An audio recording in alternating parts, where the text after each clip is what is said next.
Respect झाल्यानंतरही तुम्ही तिथेच थांबता आणि वारंवार स्वतःची बाजू मांडू लागता.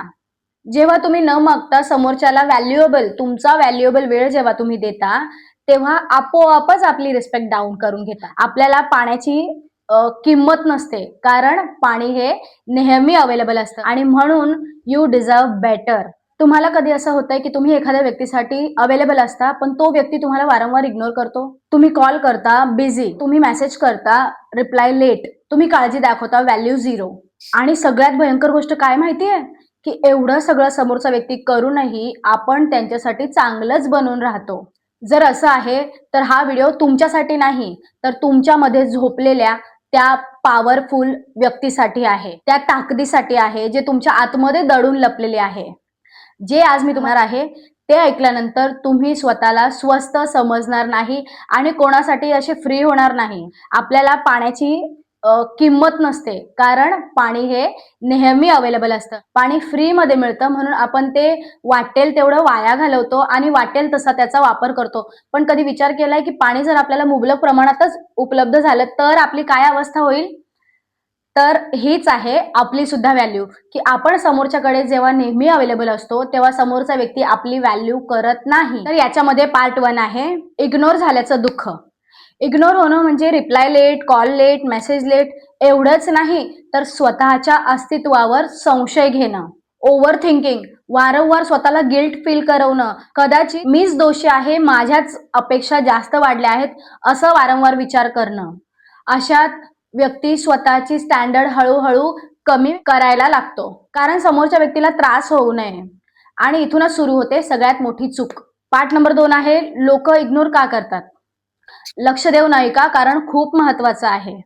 लोक तुम्हाला नाही, तुमच्या अवेलेबिलिटीला इग्नोर करतात. जेव्हा तुम्ही न मागता समोरच्याला तुमचा व्हॅल्युएबल वेळ जेव्हा तुम्ही देता, तेव्हा आपोआपच आपली रिस्पेक्ट डाऊन करून घेता. डिसरिस्पेक्ट झाल्यानंतरही तुम्ही तिथेच थांबता आणि वारंवार स्वतःची बाजू मांडू लागता, ऍडजस्ट करता. तेव्हा समोरचा व्यक्ती विचार करतो, हा कुठे जाणार आहे? काही झालं तरी तो इथेच थांबणार आहे. कितीही इन्सल्ट केली, डिसरिस्पेक्ट केली, तरीही हा व्यक्ती आपल्याला सोडून जाणार नाही. व्हॅल्यू तिकडे होते जिकडे आपली प्रेझेन्स कमी असेल. आता पार्ट नंबर 3 आहे तुमची चूक कुठे किंवा तुम्ही चूक कुठे करता. तर जेव्हा तुम्हाला कोणी इग्नोर करतं तेव्हा तुम्ही काय करता? तर एक्सप्लेनेशन देता. वारंवार आपलं स्पष्टीकरण सांगता की मी कसा बरोबर आहे. समोरच्याची अजून केअर करता, समोरच्याला स्पेस न देता अजून अजून त्याच्या जवळीक जायला विचार करता आणि स्वतःची बाजू मांडायला लागता. तेव्हा समोरच्या व्यक्तीला असं वाटतं की आपण जे इग्नोर करतोय ते सेफ आहे आणि तो शिकून जातो की इग्नोर करण्यात काहीच बुराई नाहीये. आता लक्ष देऊ नये का? इकडेच 90% लोक फेल होतात. तर पार्ट नंबर 4 आहे कम्प्लीट सायलन्स. म्हणजे no call, no messages, no drama, no explanation. कोणती कंप्लेंट नाही, कसलंच एक्सप्लेनेशन नाही, फक्त आणि फक्त शांत दुरावा. सायलेन्स ही पनिशमेंट नाहीये. सायलेन्स हा एक आरसा आहे. पॉइंट नंबर 5 आहे सायलेन्स इतका पॉवरफुल का?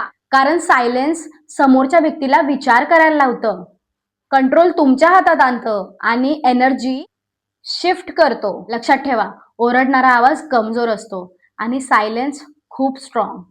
आता पार्ट नंबर 6 मध्ये मी तुम्हाला सगळ्यात महत्वाचा भाग सांगत आहे. यावेळी तो व्यक्ती तुम्हाला आठवण करेल, परंतु त्याच्या इगोमुळे तो तुम्हाला मेसेज करणार नाही आणि तुम्ही तर आतून तुटतच जाणार.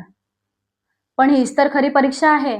जर तुम्ही इथे तुटून किंवा इकडे हार मानली नाही, तर पूर्ण गेम चेंज होऊ शकतो. जेव्हा तो परत येईल, कॉल मेसेजेस करेल आणि बिझी होतो असे बहाणे सांगेल आणि नॉर्मल बिहेव करेल, तर आता तुमची बारी आहे. जुने एन्दिओजम दाखवू नका. जसे आपण मागे त्यांच्यासोबत वावरत होतो तसं दाखवू नका. ओव्हर थिंक करू नका.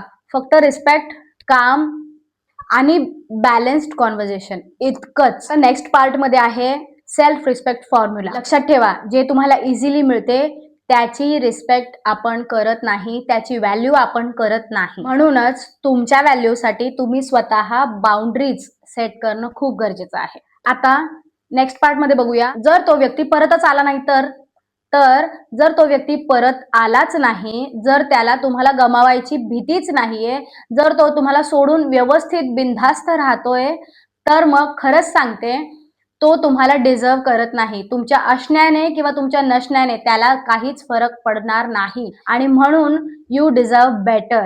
यात दोष तुमचा नाही, त्या व्यक्तीचा आहे. म्हणून पुढे जायला शिका. त्यानंतर लास्ट पॉइंट आहे फायनल रियालिटी चेक. त्यात येतं तुमचं काम आहे रिस्पेक्ट देणं, ऑनेस्ट राहणं, सायलेन्स राहणं आणि स्ट्रॉंग राहणं. तुमचं काम नाहीये चेस करणं, भीक मागणं, स्वतःला कमी लेखणं.